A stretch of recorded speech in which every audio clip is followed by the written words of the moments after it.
Look at them. Scrolling, reacting, posting, hunting. For what?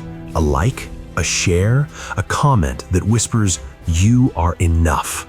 A fleeting digital hit that feels like fuel. But it's not fuel. It's a leak. And you are pouring your essence, your focus, your time, your creative power, your very sovereignty into a cracked cup held in the hands of strangers. And you wake up thirsty every single morning. What if I told you that every time you seek that stamp of approval from the outside world, you quietly announce to your own soul, "I am incomplete. Your judgment matters more than my own." This is the silent surrender of the modern age. A war fought in the shadows of your own mind, where you are both the prisoner and the jailer. The Stoics, the Spartans, the warriors of the mind, they knew a different truth, a harder truth. One that could turn a slave into a teacher and an emperor into a servant of duty. They knew the only validation that does not betray you is the validation forged in the private furnace of your own character. A validation so solid that praise cannot inflate it and criticism cannot scratch it. This is not a video about feeling better.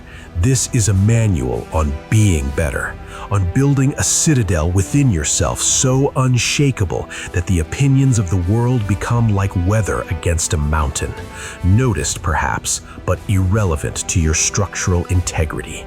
This is about ending the hunger permanently. Today on Mental Spartan, we go to war. The enemy is your need for validation. The battlefield is your mind. And the victory is a freedom so profound, so quiet, and so absolute, it would make the most celebrated kings and heroes in history look like paupers begging for coins of attention. Stop seeking validation. Part 1. The diagnosis, the architecture of a weak empire. We begin not with inspiration, but with excavation. We must dig to the foundation of this weakness. Validation seeking is not a simple habit. It is the core architecture of a fragile inner empire. It is a spiritual wound masquerading as a social strategy. Think of your psyche as a kingdom. In a healthy kingdom, the ruler's authority comes from within, from natural law, from tradition, from virtue. In your weakened kingdom, the ruler, that's you, has handed the scepter to the mob. Their cheers feel like your authority. Their silence feels like a coup. Your mood, your confidence, your sense of purpose rise and fall with the fickle tides of public opinion. You have made yourself a puppet, and you wonder why you feel so powerless when the strings are pulled. We chase this external authority in 3 crumbling temples. The temple of achievement, where we trade our sweat and soul for titles, promotions, and accolades, believing the certificate on the wall is the source of our worth.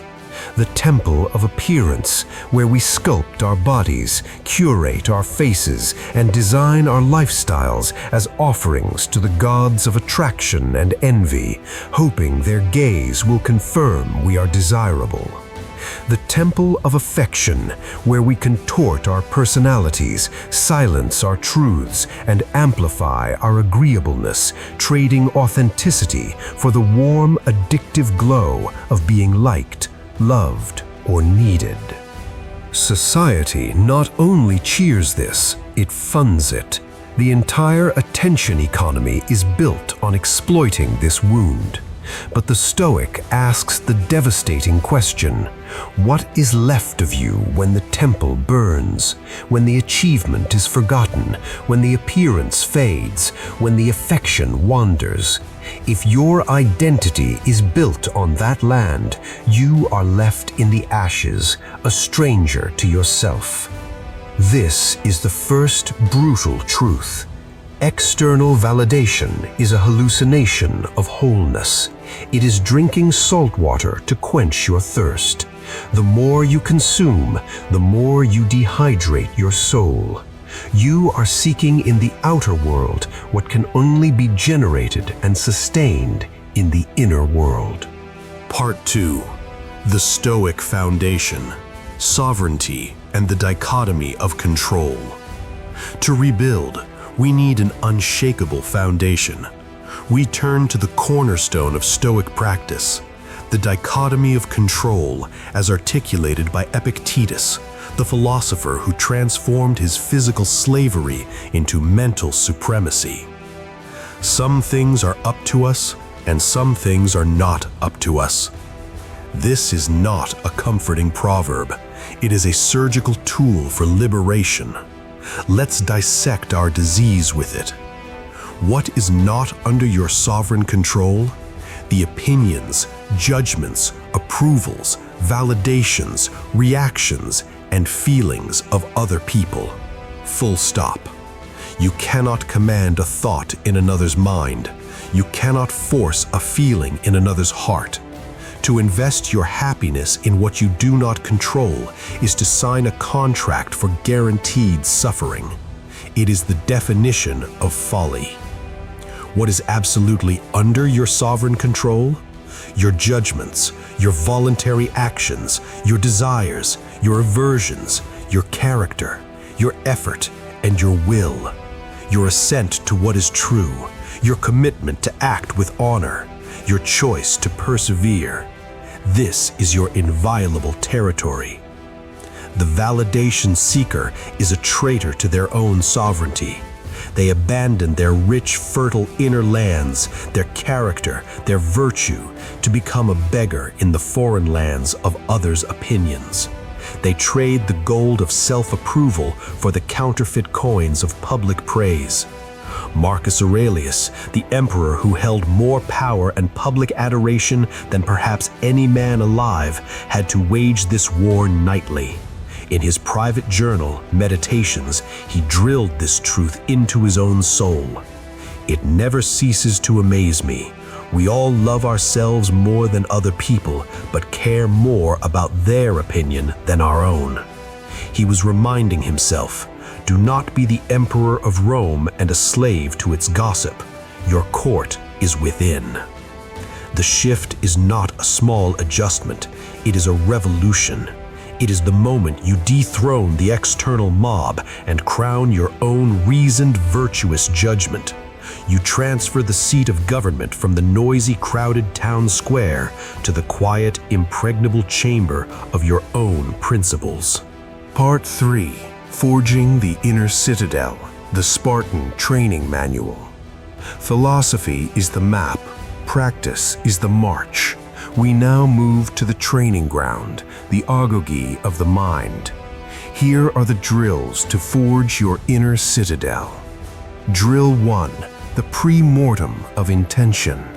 Before any significant action, posting on social media, giving an opinion at work, choosing an outfit, launching a project, conduct a pre-mortem.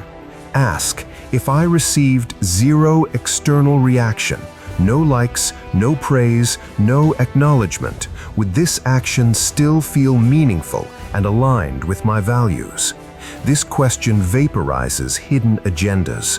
If the answer is no, you have caught a covert validation operation. This doesn't mean you must abandon the action, but you must now perform it consciously as an exercise in detachment. Do it for its own sake. This is the heart of Stoic duty. Action dictated by internal virtue, not external reward. Drill 2. The ladder of vanity descent. When you fantasize about a validation hit, the viral post, the standing ovation, the perfect compliment, don't just climb it with "and then," descend it with a Stoic's cold eye. Follow the fantasy to its end and then ask, what character trait is this fantasy trying to bypass? Usually, it's a cover for insecurity, impatience, or a lack of true self-worth.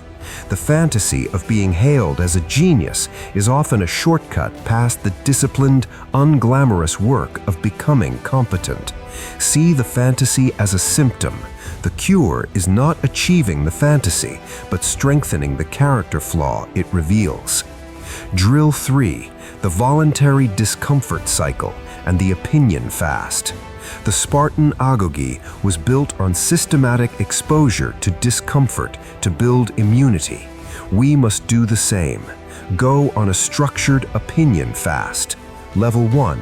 For 24 hours, withhold any sharing that seeks praise. Complete a task and tell no one. Level 2. Offer a genuine opinion you know is unpopular in a conversation and consciously detach from the need to be agreed with. Just state it and let it be.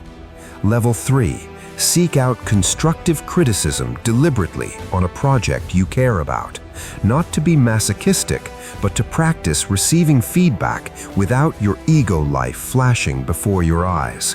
Feel the itch of irrelevance, the anxiety of silence. Sit with it. This is the fire that tempers your self-sufficiency. You are proving to your nervous system that you can survive, even thrive, without the drug of approval. Drill 4. The internal scorecard ritual. At the end of each day, conduct a rigorous review using only metrics you control. This is your sacred ledger. Do not ask, did they like me? Was I successful?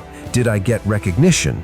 Instead, ask, did I act with courage where I felt fear? Did I exercise discipline where I felt temptation? Was I just and fair in my dealings?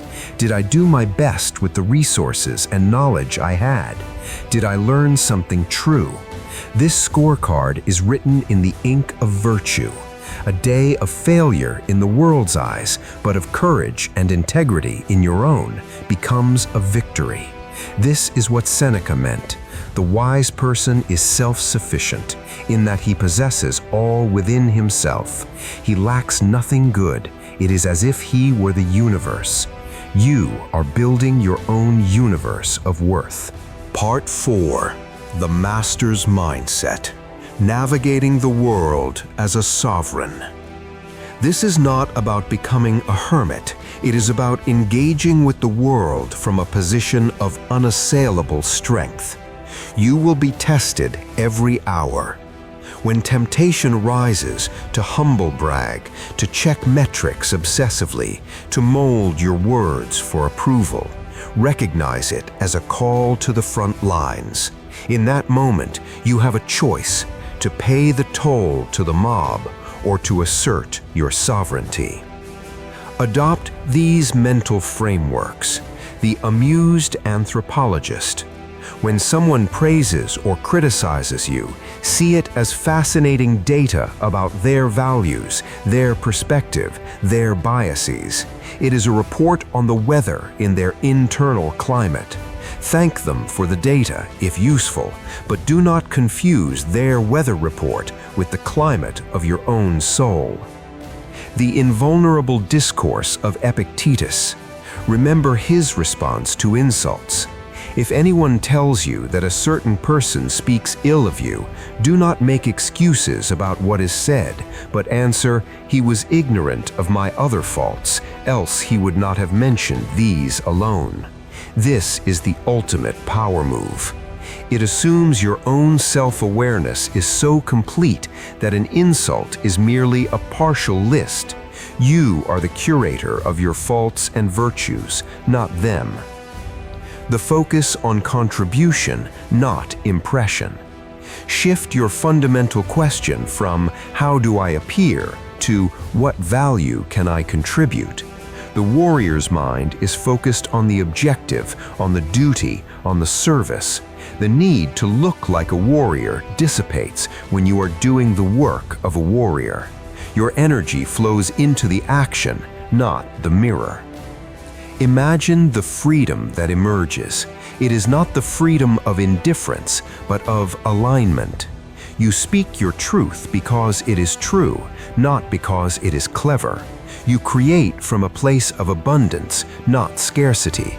You love and connect from genuine affection, not from a need to be completed. You can fail publicly and feel a profound, quiet stability because your worth was never on the line, only your effort was. This is the unconquerable mindset. Part 5. The Lifelong Campaign Beyond 2026.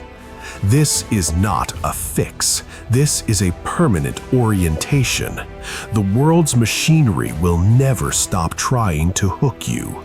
It will devise new platforms, new metrics, new forms of social currency. Your defense is not a one-time tactic, but a lifelong stance. Your validation is no longer something to be found. It is something to be built and maintained, like a fire in the hearth of your soul. You tend it daily with disciplined thought, virtuous action, and ruthless self-honesty. The year 2026 is not a destination, it is a marker on the path. Let it be the year you declared independence for your mind, the year you stopped seeking permission to be yourself, the year you realized that the most powerful form of validation is the silent, unwavering knowledge that you are living by your own code, and that code is good and strong and true. You were not born to be a reflection, a metric, or a trophy. You were born to be a source, a cause, not an effect. To tend your own flame, to guard it from the winds of opinion, and to let it burn with its own unique, unwavering light. That is the ultimate discipline. That is the unconquerable self. Stop seeking validation. Start being valid. Train your mind. Conquer yourself.